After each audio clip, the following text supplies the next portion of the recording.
Screening কিন্তু সব ক্যান্সারের অ্যাভেলেবেল নাই। একটা ব্রেস্ট ক্যান্সারের রোগী সে তার স্ক্রিনিং কিভাবে শুরু করবে? মানে নিজের ব্রেস্ট এক্সামিনেশন করবে। ক্যান্সার কারো হয়েছে কিনা শনাক্ত করার আগে কি কোনো পরীক্ষা নিরীক্ষার কোনো ধাপ আছে? যদি আমরা স্ক্রিনিং করি তাহলে অবশ্যই এগুলোকে প্রতিরোধ করা সম্ভব। ডক্টর সিনথিয়া আফরিন, আমরা আসলে ক্যান্সার থেকে বাঁচতে চাই, এই জন্য আমরা সতর্ক হতে চাই। এখন মানুষ অনেক সচেতন।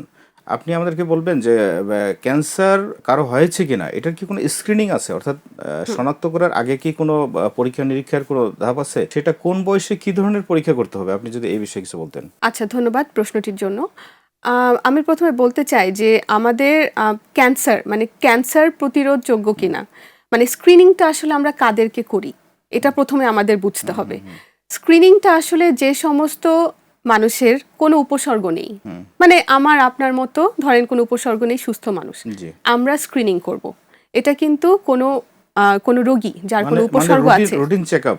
হ্যাঁ, রুটিন চেকআপ, আসলে স্ক্রিনিংটাকে রুটিন চেকআপের অন্তর্ভুক্ত করা গেলে তো অবশ্যই ভালো। তবে স্ক্রিনিং কিন্তু সব ক্যান্সারের অ্যাভেলেবেল নাই। আমাদের বর্তমানে মোটামুটি 4-5টা ক্যান্সারের স্ক্রিনিং টুল আমাদের হাতে আছে। যেমন সব থেকে কমন, যেমন আপনি সার্ভাইকেল, যেটা জরায়ু মুখের ক্যান্সার, এবং ব্রেস্ট ক্যান্সার, এবং কোলন ক্যান্সার, এবং একই সাথে লাং ক্যান্সার আসলে করা হয়, এবং প্রোস্টেট ক্যান্সারের ক্ষেত্রেও। তো এই যে 4-5টা ক্যান্সারের কথা বললাম, এগুলো কমনলি কিন্তু স্ক্রিনিং টুল আছে। তার মানে যে সমস্ত মানুষের শরীরে এই ক্যান্সারগুলোর কোনো উপসর্গ নেই, তারা একটা বয়স থেকে শুরু করবে স্ক্রিনিং। তো এখন বয়সের ব্যাপারটা, এটা আসলে ক্যান্সার টু ক্যান্সার ভেদে। যেমন ধরেন যে একটা ব্রেস্ট ক্যান্সারের রোগী, সে তার স্ক্রিনিং কিভাবে শুরু করবে বা কত বছর থেকে শুরু করবে? সে শুরু করবে 20 বছর বয়স থেকে। 20 বছর বয়স থেকে সেলফ ব্রেস্ট এক্সামিনেশন, মানে নিজের ব্রেস্ট এক্সামিনেশন করবে, অথবা ডাক্তারের কাছে গিয়ে সে ব্রেস্টটা এক্সামিন করাই নেবে। তো নিজের ব্রেস্ট নিজেই এক্সামিন করতে পারে প্রতি মাসে, মাসিকের 5 থেকে 7 দিন পর থেকে। আর যেটা ক্লিনিক্যাল, সেটা ডাক্তারের কাছে গিয়ে প্রতি বছর বা 2 বছর পর পর এভাবে। এরপরে আসলে 40 বছরের কম যাদের বয়স, তারা আলট্রাসোনোগ্রাফি করবে ব্রেস্টের, এবং যাদের 40 বছরের বেশি বয়স তারা ম্যামোগ্রাফি করবে। তো এভাবে আসলে আমাদের স্ক্রিনিংয়ের যাত্রাটা শুরু হয় 20 বছর বয়স থেকে ব্রেস্টের ক্ষেত্রে। এবার আসি সার্ভাইকেল ক্যান্সার।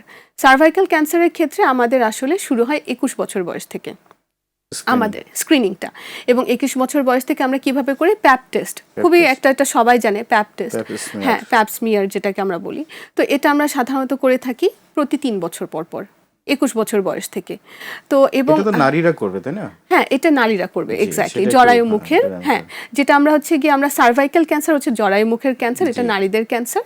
তো অবশ্যই তারা 3 বছর পর পর এই প্যাপ স্মিয়ার বা প্যাপ টেস্ট সেটা তারা করবে। এবং প্যাপ টেস্টের সাথে এখন এইচপিভি ডিএনএ টেস্ট, হ্যাঁ, এটাও সংযুক্ত করে একটা পরীক্ষা তৈরি করা হয়েছে। এটা যদি কেউ করেন তাহলে 5 বছর অন্তর করবে, যদি নর্মাল থাকে। তো এটা শুরু হলো 21 বছর বয়স থেকে। এরপরে আসি হচ্ছে কোলন ক্যান্সার। কোলন ক্যান্সারের ব্যাপারটা হচ্ছে যে এটাতে অনেক সময় বংশগত একটা হিস্ট্রি থাকে বা ইতিহাস থাকে, জেনেটিক, হ্যাঁ, জেনেটিকের একটা আসলে জিনগত একটা ব্যাপার এখানে সংযুক্ত থাকে অনেক সময়। কিন্তু আমরা যদি সেটাকে বাদ দিয়ে যদি আমরা মনে করি যে জেনারেল পিপল, সাধারণ মানুষ, তারা 45 থেকে 50 বছর বয়স থেকে কোলোনোস্কোপি দিয়ে তারা শুরু করবে স্ক্রিনিংটা।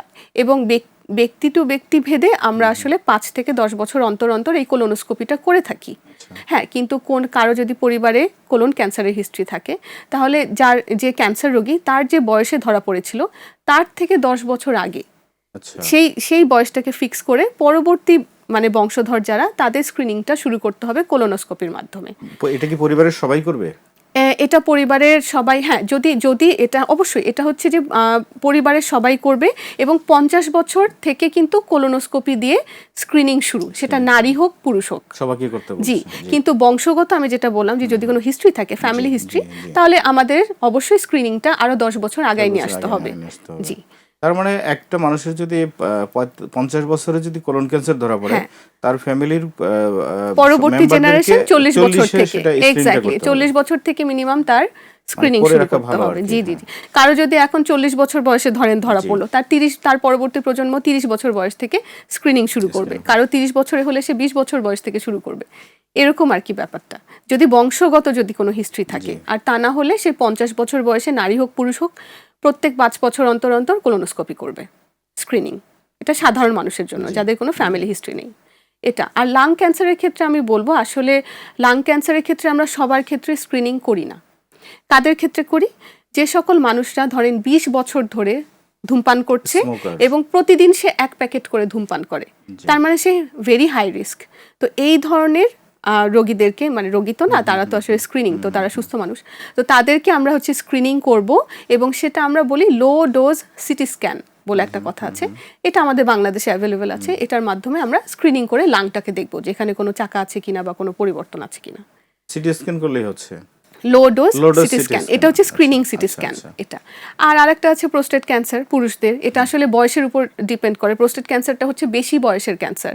তো আমাদের মনে রাখতে হবে যে সাধারণ মানুষজন 50 বছর যখন হবে তখন থেকে সে পিএসএ টেস্ট করে সে PSA দেখতে পারে, এবং যদি ফ্যামিলিতে আবার হিস্ট্রি থাকে সেই ক্ষেত্রে আসলে 40-এর পর থেকে পিএসএ টেস্ট করাটা ভালো, 40 থেকে 45। পিএসএর রেশিওর উপরে সেটা বোঝা যায় অনেকটা। হ্যাঁ, এবং ফ্যামিলি হিস্ট্রিও এখানে থাকতে পারে প্রোস্টেট ক্যান্সারের ক্ষেত্রে। না থাকলে 50 বছর বয়স থেকে আমি স্ক্রিনিং শুরু করব পিএসএ দিয়ে। তো এগুলোই মোটামুটি আমাদের স্ক্রিনিং টুল আমাদের হাতে আছে, এবং এই ক্যান্সারগুলো যদি আমরা স্ক্রিনিং করি তাহলে অবশ্যই অবশ্যই এগুলোকে প্রতিরোধ করা সম্ভব।